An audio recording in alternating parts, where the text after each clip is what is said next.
Ya, assalamualaikum warahmatullahi wabarakatuh. Bertemu kembali di channel Gus Adin Teach. Yang kali ini kita akan bersama-sama belajar mengenai bab 6, analisis data. Tentunya kita melanjutkan materi yang sudah kita pelajari di pertemuan sebelumnya. Hari ini kita akan belajar mengenai perkakas pengolah lembar kerja. Tentunya ini bagi kelas 7 mungkin masih awam ya untuk menggunakan Office, terutama Microsoft Excel. Nah, kita langsung saja ke buka ya. Kita pertama kali mengenal perkakas terlebih dahulu. Nah, yang ada di hadapan kalian ini adalah apa namanya? Tampilan awal ketika kalian membuka Microsoft Excel ya. Jadi kalian harus sering mencoba dan membuka dan mempelajarinya sendiri. Untuk pertemuan kali ini saya akan memberikan pengenalan mengenai lembar kerja pada Microsoft Excel. Hal yang pertama kalian lakukan, kalian akan memilih atau dihadapkan dengan tampilan seperti ini. Nah, yang perlu kalian pilih blank workbook. Nah, apa sih itu blank workbook? Blank workbook itu untuk menentukan tampilan sheet awal. Jadi kalian membuka halaman baru. Nah, ini bisa diklik saja blank workbook ya, yang masih kosong, double klik. Nah, ini tampilan dari blank workbook yang sudah kita pilih. Jadi kalau kita memilih blank workbook atau memilih template yang lain, itu tentunya akan berbeda. Sedangkan blank workbook di sini benar-benar tampilan sheets-nya ini kosong. Nanti akan saya perkenalkan satu persatu apa saja yang ada di Microsoft Excel. Nah, tentunya ini bagi pemula ya, untuk kelas 7 maupun kelas yang lainnya. Nah, sebelum saya melanjutkan ke fitur-fitur yang lain, saya akan memperkenalkan bagian-bagian dari Microsoft Excel ini sendiri. Yang pertama ada bagian satu, di sini ada yang namanya Quick Access ya, di sini bisa kalian perhatikan yang paling atas. Quick Access di sini menunjukkan Quick Access Toolbar di mana akan memunculkan fitur-fitur yang sering digunakan. Jadi kita bisa membuat jalan pintas atau shortcut di sini. Nah, ini yang sudah ada ini hanya ada Shift dan ada undo dan redo ya. Jadi kita bisa menambahkan di customize ini ketika kita centang atau kita pilih ini nanti akan muncul di sini. Ini agar kita cepat ya menggunakan pintasan seperti ini. Namun pintasan seperti ini juga bisa disiasati dengan di perintah di keyboard ya. Nah, ini seperti kita membuka halaman baru lagi dengan Ctrl N dan Shift itu Ctrl S seperti biasa ya. Untuk kelas 7 mungkin masih ada yang belum memahami sepenuhnya, jadi perhatikan dengan baik. Nah, ini biasanya kita memilih quick print untuk langsung mengprint di sini. Nah, ini sesuai kebutuhan kita saja yang ingin kita munculkan, yang ingin kita hilangkan seperti itu. Nah, kemudian bagian kedua itu ada yang namanya ribbon. Nah, ribbon tuh yang ini nih. Ya, yang saya tunjuk ini. Nah, ini saya hilangkan ribbonnya, terus kemudian saya tampilkan lagi ribbonnya. Nah, ribbon ini bisa dihilangkan seperti ini dan bisa ditampilkan secara permanen dengan kalian mempinnya ya. Bisa dengan CTRL plus F1. Nah, ini dipin. Jadi kalau dipin ribbonnya standby. Kapan kita butuh kita bisa menggunakan secara langsung. Tapi jika ia tidak dipin, ya seperti ini, nanti kita bisa harus mengklik terlebih dahulu mana yang akan kita pilih terus seperti ini ya. Kita tampilkan saja untuk memudahkan pekerjaan kita. Yang kedua ada menu ya. Jadi menu di sini menunjukkan ribbon yang akan kita pakai. Nah, ini saya ada di file, menu home, menu insert, menu take layout, menu formula, data, menu review, dan sampai menu yang lainnya. Ini ada tambahan karena saya menginstall aplikasi Nitro ya, yang saya kolaborasikan dengan Microsoft Office, Excel, Word maupun PowerPoint. Nah, untuk kita memahami masing-masing fitur-fitur dari yang ada di ribbon atau di menu home maupun menu yang lainnya, ini kita sambil jalan saja. Ketika kita belajar ya, kita dari awal benar-benar ini dasar ya, jadi tolong diperhatikan. Kemudian yang ketiga, bagian 3 itu ada formula bar. Nah ini yang saya tunjuk. Nah ini nanti akan muncul ya formula bar, ada keterangannya formula bar seperti itu. Nah formula bar di sini ketika kita ingin mengetik ya, nanti munculnya di formula bar. Kita lebih mudah untuk mengeditnya nanti di formula bar juga. Misal kita mengetik set ya, oh kita salah, ini harusnya hanya diganti. Kalau di sini juga bisa langsung atau di formula barnya. Seperti itu. Oke. Nah, kemudian bagian keempat itu ada worksheet. Nah, di sini worksheetnya nih. Yang saya plug ini worksheet. Nah, worksheet ini terdiri dari baris ya dan kolom ya yang sangat banyak.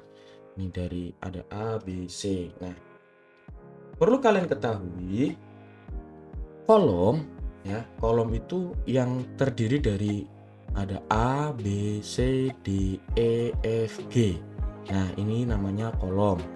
Sampai ke kanan itu kolom. Nah, sedangkan baris itu yang 1, 2, 3, 4, 5, 6 dan seterusnya. Kalau yang kolom itu horizontal ya. Kalau yang baris ini dia vertikal. Arahnya, jumlahnya semakin ke bawah semakin tambah banyak barisnya, seperti itu. Itu harus kalian perhatikan karena nanti ketika saya menyebut misal contohnya ini sel ya, sel saya berada di mana? Berada di sel E5, berarti di kolom E dan baris kelima ya, itu namanya sel. Jadi sel itu merupakan gabungan dari kolom dan baris. Nah ini ditunjukkan di sini di name box ya, sebelah kiri dari formula bar. Nah kemudian kita akan belajar mengenai bagian yang selanjutnya, yakni ada bagian di sini status. Nah, di sini ada status ready, artinya siap untuk kita bubui teks maupun fungsi yang kita kehendaki. Jadi semua status ini bisa kita lihat di sini.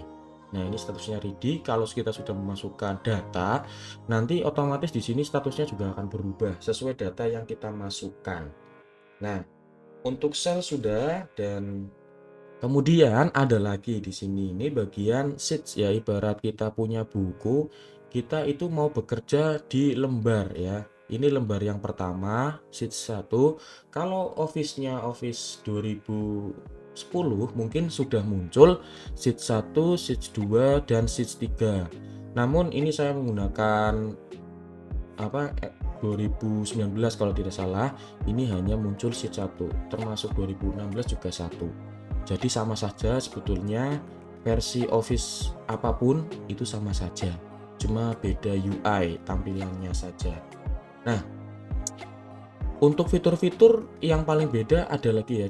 Untuk Office 2007 itu akan berbeda jauh tampilannya. Namun fungsi dan formula rumus-rumusnya itu sebetulnya sama. Ya ada perbedaan, yang jelas semakin kesini ada penambahan ya, seperti itu. Nah, gimana sih cara kita menambahkan lembar kerja baru? Ya, kita bisa menambahkan di sini, di sheet ini, kita tambahkan yang plus ini, new sheet ya. Nah, kalau sudah keluar seperti ini, kita sudah ada dua, ibarat ini kertas kedua. Nah, terus bagaimana cara mengganti namanya? Ya, kita bisa dengan klik kanan, kemudian kita rename di sini. Nah, di rename misal ini diganti sebagai kelas 7A. Nah, seperti itu. Kemudian untuk sheet 2 juga kita diganti bisa ya, kelas 8. Oke. Nah, ini kita juga bisa menggantinya dengan cepat dengan cara mengklik dua kali di sini, double klik. Nah, kita ganti.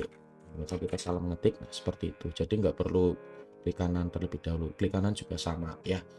Ya sesuai selera kalian bekerjanya. Nanti Yang jelas saya memberikan dasarnya, untuk kelebihan dan fitur lainnya nanti kalian bisa cari terlebih dahulu ya, belajar sendiri, nanti kamu pasti menemukan sesuatu yang baru. Oke. Nah, misal kita nambahkan lagi ini kelas 7C. Nah, ini sheet-nya juga bisa di-copy ya, copy. Misal kita mau mengcopy dari kelas 7A, klik kanan, move or copy ya. Misal kelas 7A mau kita copy, kita pilih create a copy. Oke, sudah dipilih, kita oke. Nah, di sini nanti akan muncul kopian yang sudah kita copy, yakni kelas 7A. Nah, perlu kalian perhatikan, kalau kopian seperti ini biasanya namanya juga harus dirubah. Kita klik 2 kali ya, biar cepet. Nah, langsung diblok, ganti kelas 7D. Oke. Nah, dari sini kok tidak urut? Kita bisa mengurutkan dengan cara klik kanan move ya, atau langsung kita drag ya, di klik kiri tahan, geser ke kanan, jangan sampai lepas ke atas ya, kita paskan di sini saja. Nah, ini setelah ada tandanya itu di kelas 7C, kita bisa lepas. Nah, jadi sudah urut. Nah, ini kita sudah punya 4 lembar kerja yang berbeda kertasnya ya. Diibaratkan ini kertas kalian. Nah, terus kemudian yang kertas yang pertama, kita akan bekerja di kertas yang pertama ya, kita pilih kelas 7A seperti itu. Nah, untuk selanjutnya kita akan bekerja di kelas 7A, kita akan mempelajari ya, dan kita akan belajar fitur freeze pen ya. Jadi apa sih itu fitur freeze pen? Nah, fitur freeze pen ini seperti pin ya, jadi di pin ya. Coba kita buat datanya terlebih dahulu. Misal ini data kelas ya, misal apa, ini nama, terus kemudian ini uang kas misal gitu ya. Nah, uang kas minggu ke-1,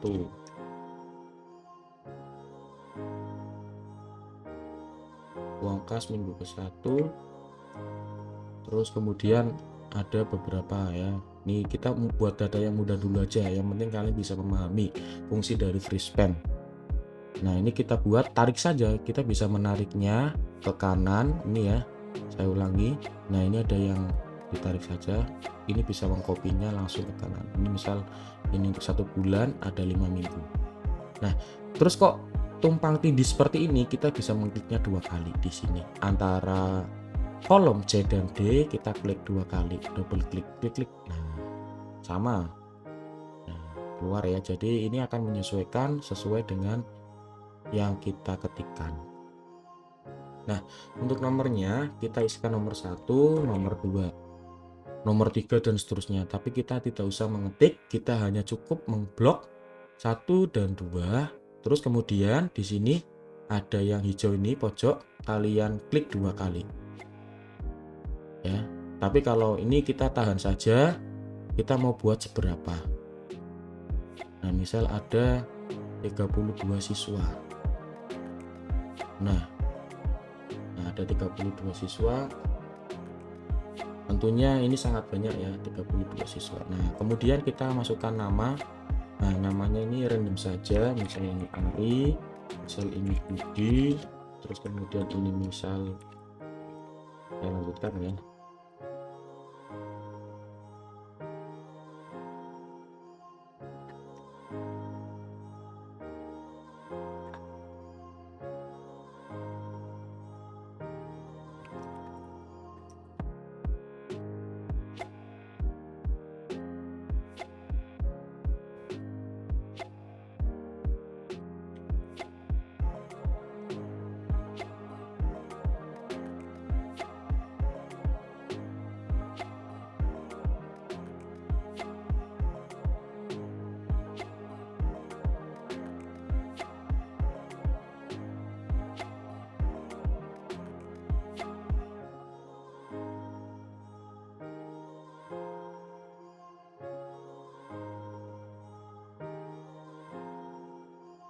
Ya, kita lanjutkan ya. Ini kalian isikan datanya. Misal kita samakan aja. Misal ini saya mau menyamakan nama ya. Ini saya kopikan saja. Ini diibaratkan datanya kita sudah ada 32 siswa. Nah, kita tinggal tarik saja ke bawah, atau misal ya, ini kan kita sudah menentukan kolom yang paling kirinya berapa banyak, ini tinggal diklik double. Nah, ini otomatis akan berhenti di 32. Ya, ini ibaratkan 32 siswa sudah terdaftar, namanya sudah masuk, kemudian kita mengisikan uang kas per minggunya. Nah, misal ini uang kasnya 2000 ya. Ini kita tambahkan saja, kita langsung double klik ke bawah, diklik, nah otomatis langsung muncul ya. Ini kita juga bisa ke kanan, nah ya, kemudian ke bawah, tarik saja, nah otomatis semua sudah terisi. Nah, misal ini ada yang kosong ya, ukurannya belum bayar seperti itu ya. Nah, ini uang kas ya, ibaratkan ada kelas untuk kebutuhan kelas seperti itu. Nah, ini kita sudah membuat data namun datanya kurang rapi ya. Kita bisa rapikan sesuai dengan style kita. Ini bisa, misal kita seperti ini ya, kita blok saja. Oh ya, sebelumnya kalau yang namanya tabel itu pasti ada bordernya. Kita blok dari atas sampai yang terakhir di sini. Kemudian kita kasih border. Oke, alt border di sini. Kemudian kita ini ratakan ya, rata tengah. Terus ini juga rata tengah juga. Nah, seperti ini. Terus kemudian ini sama. Ini misal ini rata kiri saja. Nah, seperti ini. Nah, terus fungsi FreeSpan untuk apa? Nah, ketika kita mempunyai data seperti ini, FreeSpan digunakan untuk ya, kalau kita scroll ke bawah seperti ini, otomatis judul ya, nomor, nama sampai uang kas ke minggu kelima itu akan tenggelam ya, artinya tidak terlihat lagi. Nah, FreeSpan dibutuhkan di sini untuk memunculkan ini agar tetap stay. Yuk kita perhatikan saja. Langsung kita melanjutkan ya. Yang pertama, kalian bisa blok ini dulu ya. Nah, biar kita ini tidak, misal kita punya data yang lain yang dipilih yang ini, kita langsung ke view, kemudian pilih FreeSpan.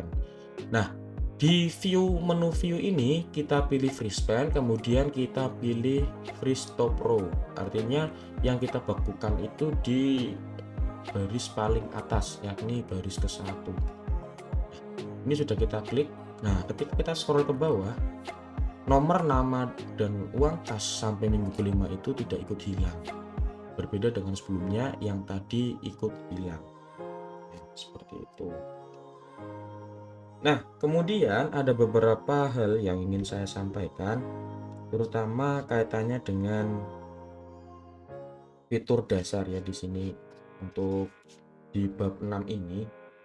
Kemudian ada yang namanya cell reference ya, nantinya cell reference itu bisa digunakan untuk memasukkan fungsi. Jadi ketika kita memasukkan fungsi di sini, kita harus menambahkan sama dengan. Nah, kita juga bisa mengedit di sini ya. Misal kita mau menambahkan warna, kita blok saja dengan klik kanan ya, atau kita menggunakan di menu home. Nah, ini bisa langsung klik kanan atau di menu home, kita bisa mengganti warnanya di properties ini, di klik kanan.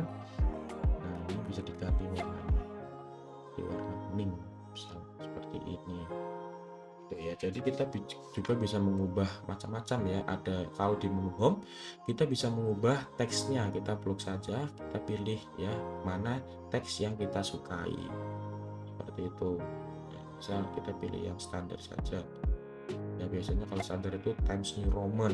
Nah, kita pilih yang ini agak tebal ya.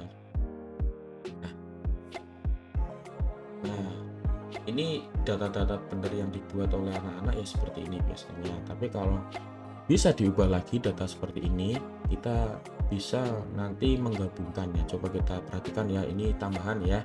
Oke, nah ini kita merger saja, artinya itu digabungkan dengan klik di sini, di blok antara yang baris 1 dan baris 2 di ini di kolom A, kita blok, terus kemudian kita pilih merger. Nah, ini di merger, ini juga di merger. Nah, ini di blok, di merger, kita kasih nama ruang kelas minggu ke ininya nggak usah diisi. Kemudian ini tulis 1 2, kita blok saja, ini di blok, ditarik. Nah ini akan lebih better. Nah kita juga bisa memformat painternya ya. Ini misal oh ini warnanya kok ini ya, ini di oke, seperti ini bisa juga. Ini sesuaikan dengan kemampuan dan selera kalian. Nanti kalau kalian sudah menggunakan terus menerus pasti kalian bisa. Oke, terus kemudian alignment sudah ya tadi ya, kalian menambahkan warna, menambahkan border, mengganti font.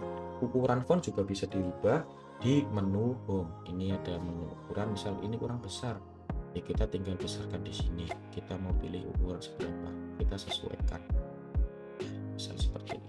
Jangan lupa kalian save ya dengan cara bisa dengan Ctrl S atau kalian bisa ke file, save, kemudian kalian memilih browse ya, di sini browse, kita akan memilih folder mana yang akan kita tuju, browse, kemudian kita pilih dokumen, terus kemudian kita pilih new folder, misal kita namanya Negara kelas 7A di komputer kalian masing-masing. Terus kemudian kalian enter, terus kalian masuk enter lagi.